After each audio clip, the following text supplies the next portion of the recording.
bit blinders on. Mm-hmm.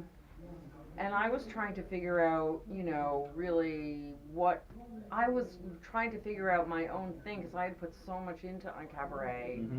and then I had a radio show for a year, Right. and that was great, but the network folded, and then I was trying to get something else going, but I didn't have that much momentum because I'd been doing, whatever, and then it was 9/11, and then the whole world fell apart, and then I went to the desert, and I was just like, you know, Well, like Arizona? no, Palm Springs. Oh, that does it. Yeah. Oh, okay. Yeah. I should have figured. Yeah. And I bought a mid-century modern house, and and- tried to put it together out there, and then I realized my favorite part of nature is people. But I had a very like new age, like I was, it was very cosmic and also Right. mid-century modern, and I got a lot of writing done. And then there's a big story that doesn't have nothing to do with UnCabaret, and then I restarted UnCabaret. Right. But I didn't really want to. I only did it under protest. We found this room. Mm-hmm. I had a new partner, and somebody brought us to this room at O'Lock. Okay. And am I boring you because you're looking at the clock? No. I want to make sure I get everything. Oh, okay. So we're looking at the clock, my greatest fear. And this room is incredible. It's the best room we've seen since Luna Park. Where's this at? It's called O'Lock, and it's at the corner of First and Hope Street. And Oh, okay. it's in the back of a restaurant, which was then called First and Hope, and is now called O'Lock. It's across from Disney Hall, if you know Los Angeles. Yeah. And So downtown. Downtown, just at the edge of downtown. You say downtown, people go, I don't want to go downtown. It's practically an Echo Park. It's the cool. It's Bunker Hill. Right. But it is Bunker downtown. Hill. Bunker Hill sounds worse. What's worse? Yeah, it's like exactly. It's right at the kitty corner from the music center. Yeah, it's right by the Disney. Everybody knows the Everybody Disney. knows And Disney that's Hall. nice. It's beautiful. Right. And it's culture corner. Right. So Just stay in that block. just stay right there. It's Yeah. Anyway. So anyway, we were brought to this room, and this room was offered to us.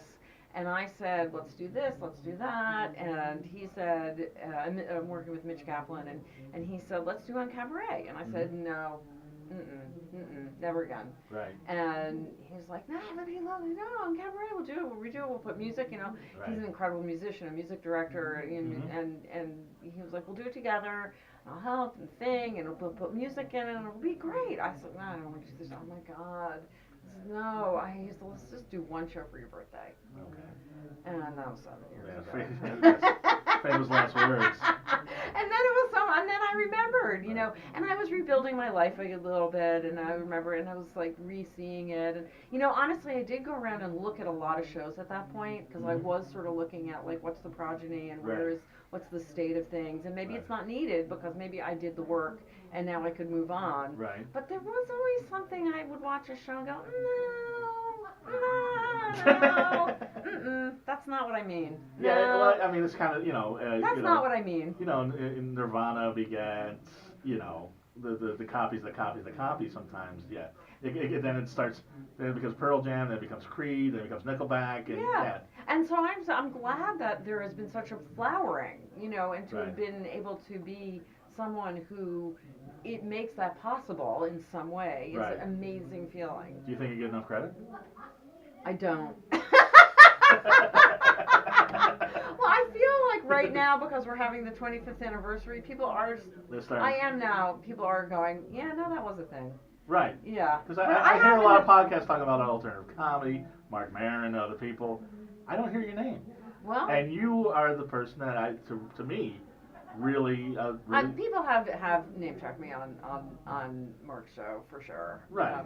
But not in every conversation. Sure, and I should, but maybe that's my own fault. I mean, maybe it's not my own fault. I don't know. I don't want to kiss your ass, but I mean, you really did.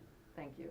Yeah, well, a little bit, Thank but I'm kissing your ass a little bit, but no, you are responsible for it. I mean, you really, if you go back and look at what was going on, and if you look at that LA Times article, you really started, and Largo's kind of spun off of that, and we're in the former Nerdist, that's now a feminist theater, doing comedy and comedy classes. I can't think of either one happening without you. Thank you. Well, and and it's in the room. I mean, it was born at the Women's Building. It Right. was a woman saying, there's not a space here that's appropriate. Right. You know, and sure, I did work comedy clubs. I don't want to make like I would never work in a comedy Right. club. I did it, but it wasn't what I was comfortable. Not that everything has to be comfortable either. I don't want to make it that, but I didn't see the work I wanted to see, and I couldn't do what I wanted to do. And the rub for me has always been because I was making the show. I have to host, and hosting is different than doing it. So I made this show that was the show I wanted to be in, and I could never really be in it. Right. That is the ironic tragedy that is hilarious. So there were times that you life. had stories ready to go. That sometimes I want to tell a thing that I feel like, I mean, look, I do time. I mean, I've always done time. Right. But there is a thing that's the job of the host that I don't see a lot of other hosts doing, that is making I'm very big on this. I know super clearly now, which I didn't when I started, how I want the audience to feel when they leave. And I work really hard on that feeling that people are going to have when they leave. Not on that you were funny to everybody else, but you want there to be a vibe in the room. I want people to leave. It's a Sunday night. I want people to feel I can take this week on. Right. I want that really specifically for people. And I want people to feel uplifted. And the music is part of that. Right. You know, the kinds of music we choose to end the show with, the kinds of performers. I mean, you know, the way I mix performers. This is all part of it. I mean, it's not just it's not just sure I'll put some people on. I work really hard, and I don't always, look. Sometimes you come in. Everybody who does a show on the regular, as you do, sometimes it's like, oh, well, and sometimes it's there. And the better I am, the better the whole thing can be. And I do time, but hosting time, there's some places I can't go to with some of the most difficult things because it's not appropriate for a host to do. Such as? Well, I don't want to overshare a troubling thing. I only want to share from a place of solution because I'm there making it okay for everyone. Right.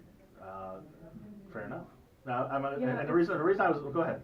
It's been really, really nice to be a fly on the wall for this. Aww. It's been a really lovely time hearing all of your stories. As someone in the next generation of people who are trying to make people laugh and make things okay for them, you laid a hell of a foundation. Oh, thank you. That means a lot to me. You laid a hell of a foundation, and without you, a lot of comics that I admire, I don't think they'd be the same because we're like a creation of all the experiences that we've ever had, and you making this space, like I've heard those stories, like just how I know that story, I know other stories, and I really admire that. Oh, that's so sweet. That's lovely to hear. So I'm thank so you happy. for doing You're everything welcome. that you do. Trying to take that in. I'm trying Yes, to please. take that in. Please take all the praise. Trying to receive. Yes. And not say, oh, whatever, Right. Yeah, I mean, it's beautiful, and I appreciate that. I really do. And I'm thrilled to see. I mean, a part of it is that there is a new generation, that you are doing this work, that it does matter to you. Because it took a while for that, those seeds to start sprouting. Comedy's cool. For comedy to be cool, but also for anyone with any kind of difference to feel like, oh, wait, maybe it's for me. There was a time when I would walk into a room and they'd go, are you the singer? And it's just like, it's not like, I'm not, it's just like, I'm just a girl, and there were club owners telling me to wear dresses.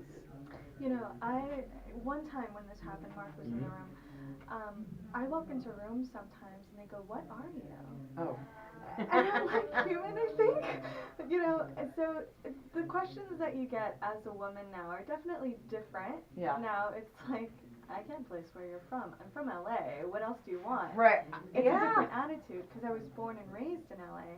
And I like to hear these stories about people who come to LA to do all these things. And when you're born here, it's not I'm going to go into LA and I'm going to make it. I'm going to do this. I'm going to see what I can do. And I'm going to see how I fit into LA. It's like, yeah, I was born here. Yeah. Of course. What else am I going to do? Yeah. I'm not going to move out. Yeah. Stay. Go to New York, girl. That's more expensive than it is here. And then I look at other places. I was like, oh my God, it's expensive to live here. But this is what I know. Yeah. You're ingrained. And show business is in you. Yeah, it's in you. And it's different. But so hearing stories from people like from elsewhere. It's really, really nice, and it's cathartic, and it's like an Audible book. It's like an audible book. I'll